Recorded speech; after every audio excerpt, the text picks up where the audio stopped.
que Deus quer falar com você hoje através dessa palavra. É um texto muito conhecido por nós cristãos evangélicos, fala do tanque de Betesda. A partir do versículo 1 diz assim: depois disto, havia uma festa entre os judeus e Jesus subiu a Jerusalém. Ora, em Jerusalém, próximo à porta das ovelhas, um tanque chamado em hebreu Betesda, o qual tem 5 alpendres. Neste jazia grande multidão de enfermos, cegos, mancos e ressecados, esperando o movimento da água, porquanto um anjo descia em certo tempo ao tanque e agitava a água, e o primeiro que ali descia depois do movimento da água sarava de qualquer enfermidade que tivesse. E estava ali um homem que havia 38 anos. Quantos anos, igreja? 38 anos se achava enfermo, e Jesus, vendo este deitado e sabendo que estava neste estado havia muito tempo, disse-lhe: queres ficar são? O enfermo respondeu-lhe: Senhor, não tenho homem algum que, quando a água é agitada, me ponha no tanque, mas enquanto eu vou, desce outro antes de mim. Jesus disse-lhe: levanta-te, toma o teu leito e anda. Logo aquele homem ficou são e tomou o seu leito e andava, e aquele dia era sábado. Amém, queridos? Eu falei para você abrir o seu coração, porque a gente vai fazer uma releitura da compreensão do tanque de Betesda. Você leu aqui comigo que havia um folclore, uma tradição, uma crença popular de que aquelas águas eram agitadas de tempos em tempos por um anjo, e que ali ficavam muitas pessoas enfermas esperando o movimento das águas para que alguém pulasse e fosse curado. Quando a gente estuda minuciosamente essa tradição, esse folclore, essa crença da época de Jesus relacionada ao tanque de Betesda, a gente precisa entender a engrenagem que acontecia ao redor do templo do Senhor. Pessoas da nação inteira e do mundo inteiro subiam a Jerusalém para adorar a Deus, e diariamente eram realizados milhares de sacrifícios de animais para serem queimados em oferenda, em oferta de holocausto ao Senhor Deus. Pessoas do mundo inteiro vinham a Jerusalém para conhecer aquela obra salomônica. Pessoas do mundo inteiro vinham para conhecer a fama de Jerusalém e também para prestar o seu culto e a sua oferta ao Deus dos hebreus, ao Deus de Israel, que também é o nosso Deus. Amém? O fato é que, viaja junto comigo nisso, imagine um lugar desse tamanho mais ou menos, e milhares de animais sendo mortos e esquartejados diariamente. Era um verdadeiro açougue a céu aberto, Renanzinho. Então, os levitas, os sacerdotes, que eram os imediatos do sumo sacerdote, eles eram verdadeiros açougueiros, porque eles tinham que matar os animais, tirar o sangue dos animais, tinham que cortar os animais em pedacinhos, tinham que separar as ofertas, colocando o nome, esse animal picado aqui é do irmão tal, esse animal picado aqui é do irmão tal, e era assim aquele cenário. Agora, tenta mergulhar junto comigo nessa narrativa. O aspecto não era agradável, o cheiro não era agradável, não tinha a tecnologia de saneamento básico que nós temos hoje, não tinha a Anvisa para fiscalizar.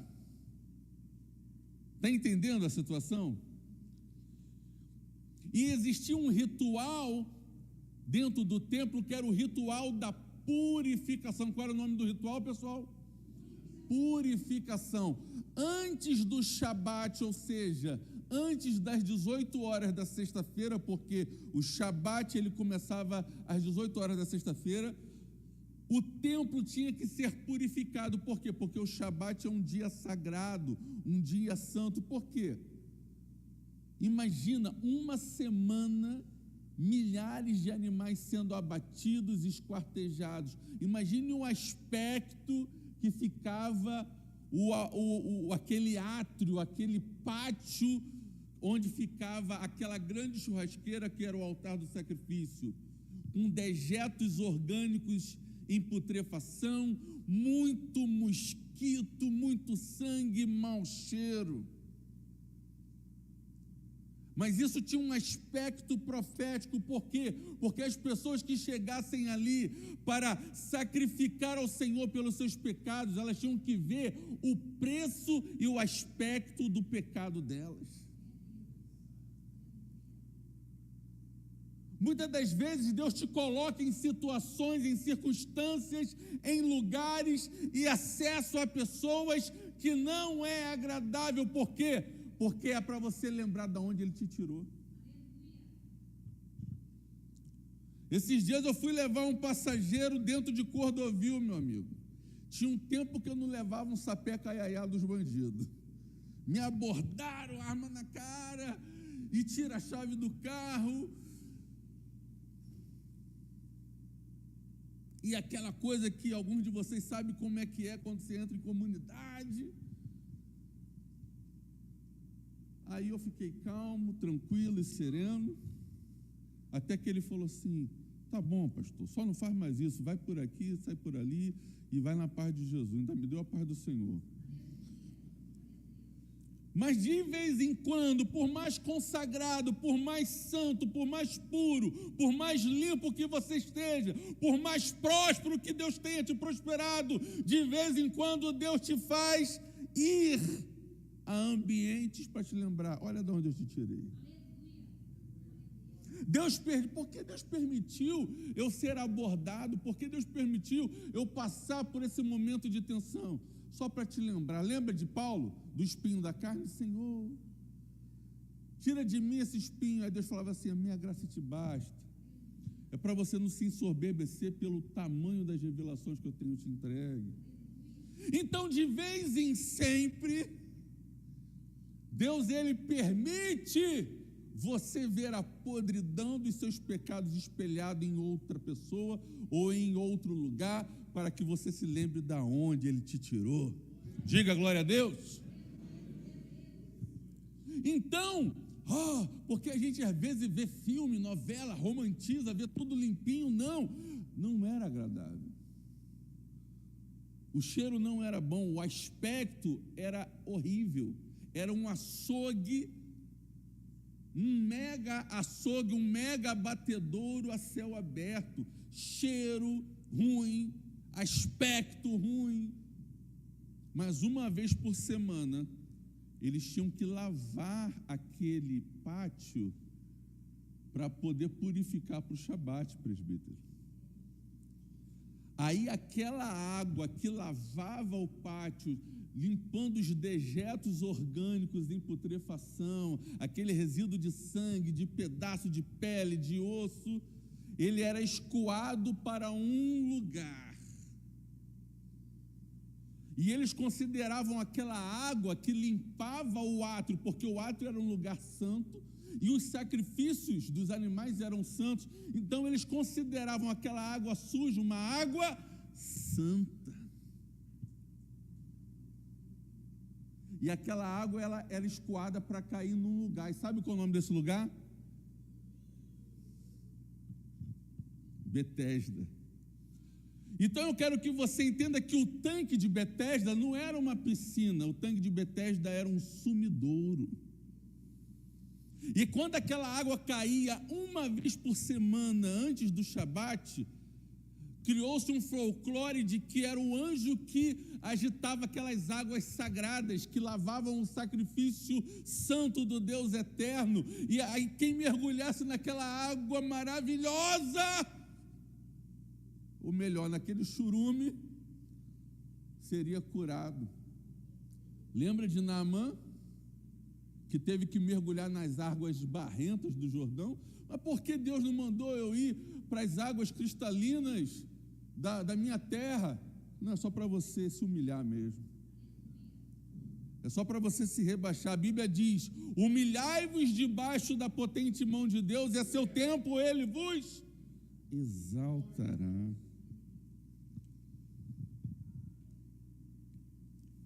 Pronto, acabei com a tua fantasia do tanque de Betesda, né?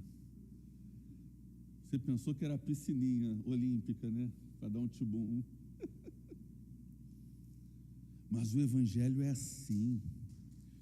O Evangelho choca. O Evangelho impacta. O dia que a palavra de Deus não te incomodar, não é palavra, meu irmão. Não é palavra de Deus, porque a palavra de Deus ela vem para te confrontar, para te tirar da zona de conforto, para te dar um choque de realidade, para te trazer à memória aquilo que te traz esperança de verdade. Qual é o motivo de você estar aqui? Você não está aqui para fazer número, você não está aqui para ser adepto de uma religião, você não está aqui para ser apenas um membro, você está aqui para fazer a diferença. Deus te tirou daquele charco de lama para fazer a diferença. Aleluia!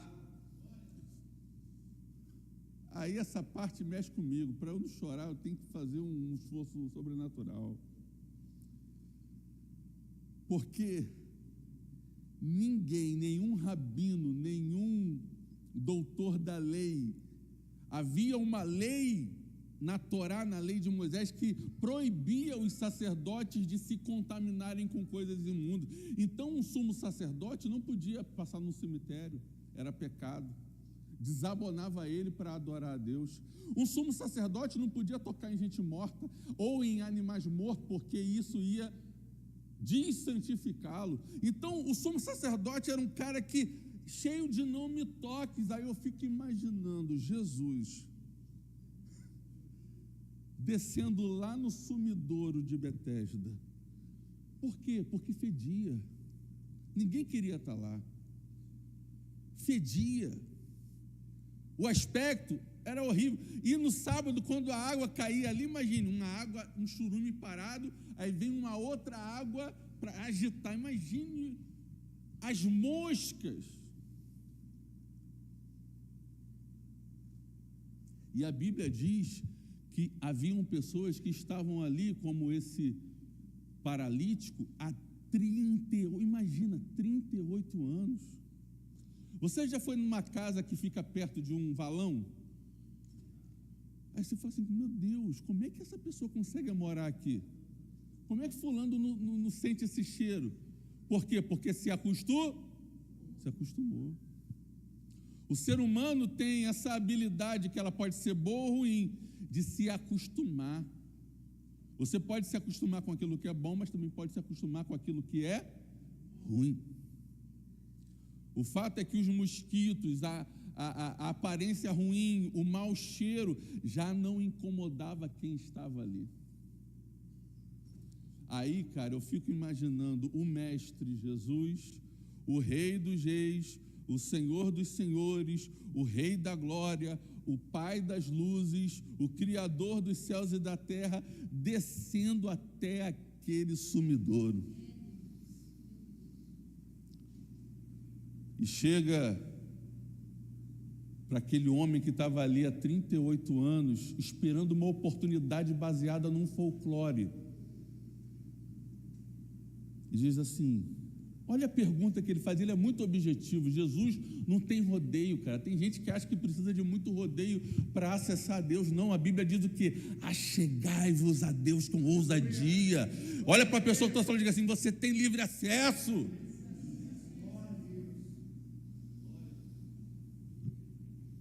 Jesus vai direto ao ponto. Você quer ser curado, cara? Se você é um paralítico e alguém chega para você e diz, você quer ser curado, qual é a tua resposta? Sim, claro, óbvio. Você quer ficar rico? Mas é claro. Jesus fez a pergunta óbvia e, por mais incrível que possa parecer, aquele homem não disse um sim.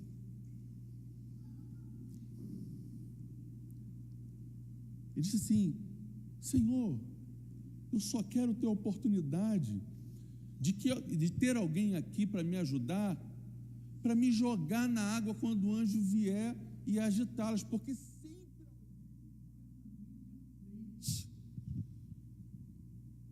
aquele homem já estava há tanto tempo ali que ele não queria ser curado. Ele queria ser exaltado diante de todos os outros paralíticos que estavam ali. Ele queria chegar na frente, ele tinha uma relação de disputa com os perdedores, vamos falar assim, sem ser demagogo, amém, gente? A gente não está sendo preconceituoso. Mas o parâmetro dele de vitória, de prosperidade, de vencer na vida, era simplesmente mergulhar no chorume antes de qualquer um daqueles que estavam com ele ali há anos.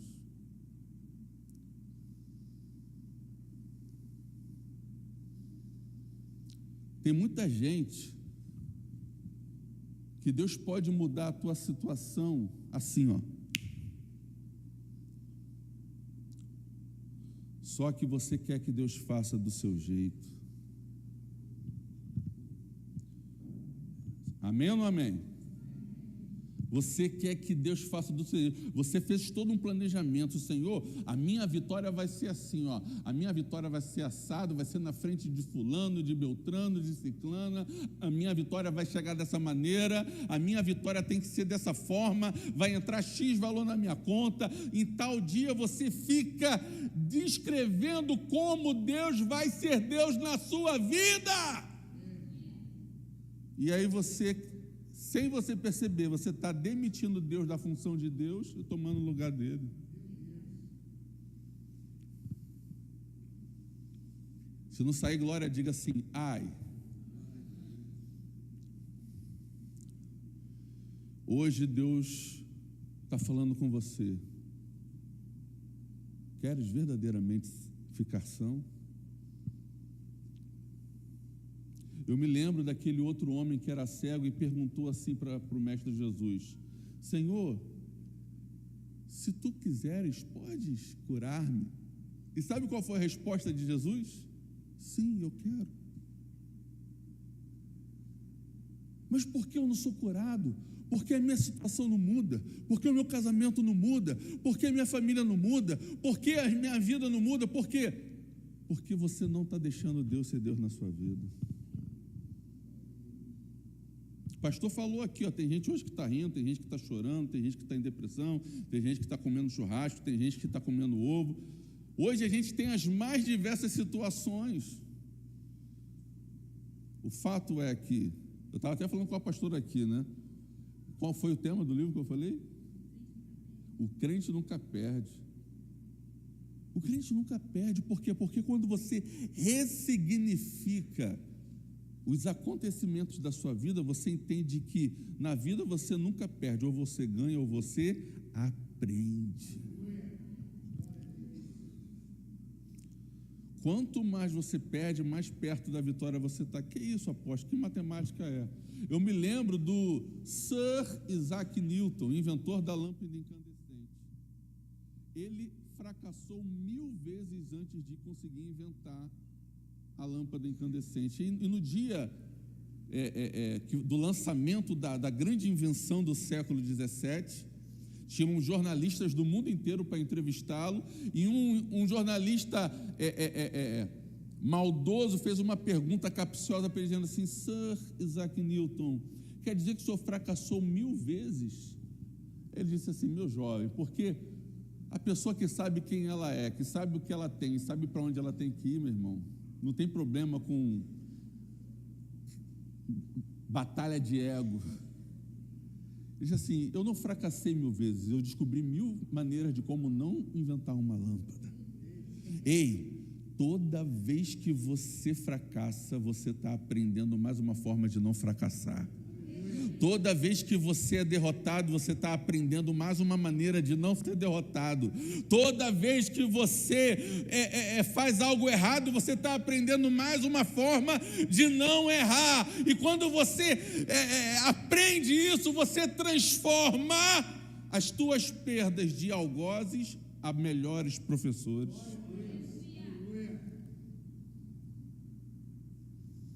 E aquele homem, por mais incrível que possa parecer, ele negou a proposta irrecusável do Mestre Jesus, dizendo: Senhor, eu não quero ser curado, eu quero que seja assim, eu quero que seja assado. E no fim das contas, o que Deus está falando para você hoje através dessa palavra é: tira a mão do volante,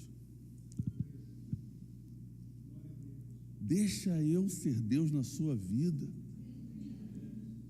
deixa eu provar para você o que Deus pode fazer na vida de um homem, de uma mulher que decide confiar em mim, que decide obedecer a mim. Lembra da onde Deus te tirou, lembra o que Deus já fez na sua vida. Lembra como foi difícil chegar até aqui, estar sentado hoje aqui para ouvir essa palavra. Lembra das grandes maravilhas que Deus já fez na sua vida. Porque eu quero te dizer, assim te diz o Senhor: nem olhos viram, nem ouvidos ouviram, nem penetrou nos teus pensamentos mais loucos aquilo que Deus tem preparado para aqueles que o amam. Tem alguém que ama Jesus aqui? Dá uma salva de palmas e meia dúzia de glória a Deus.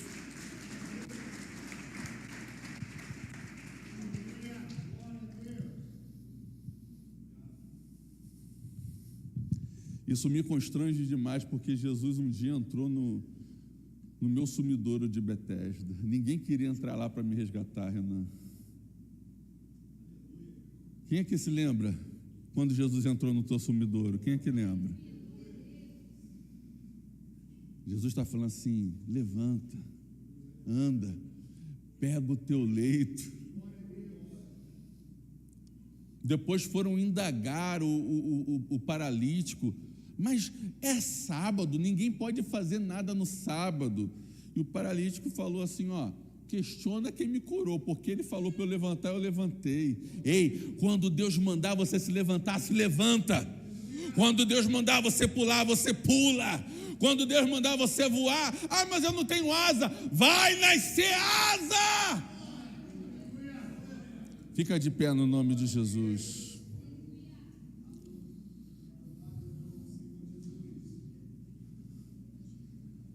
Posso crer em minha vida, um milagre vai acontecer.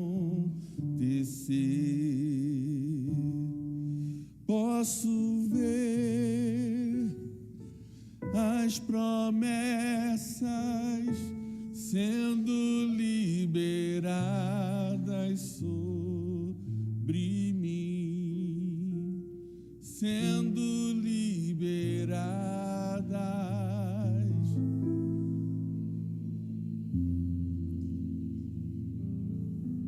Diga hoje: hoje o meu milagre vai chegar.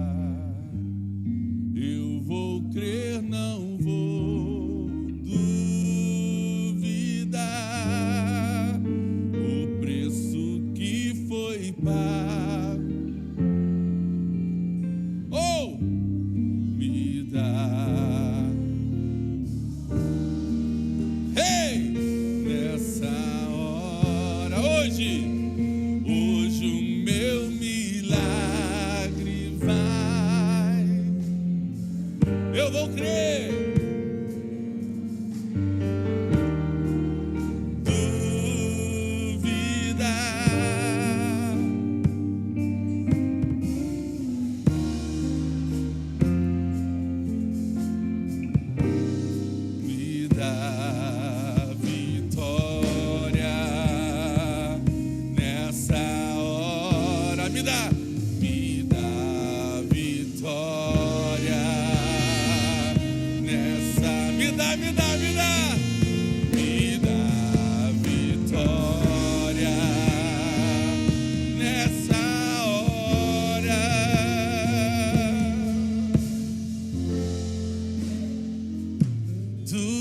a morte, tua cruz, teu sangue cheio.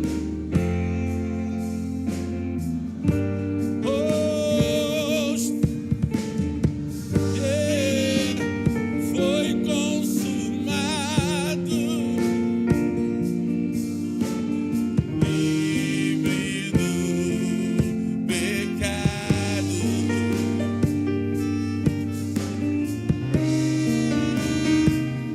do milagre.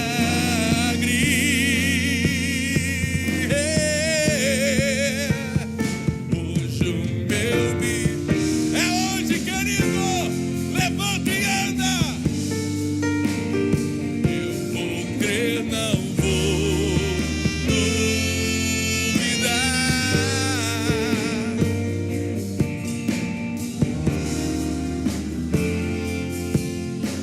Me dá. Oh, declare com fé. Me dá vitória.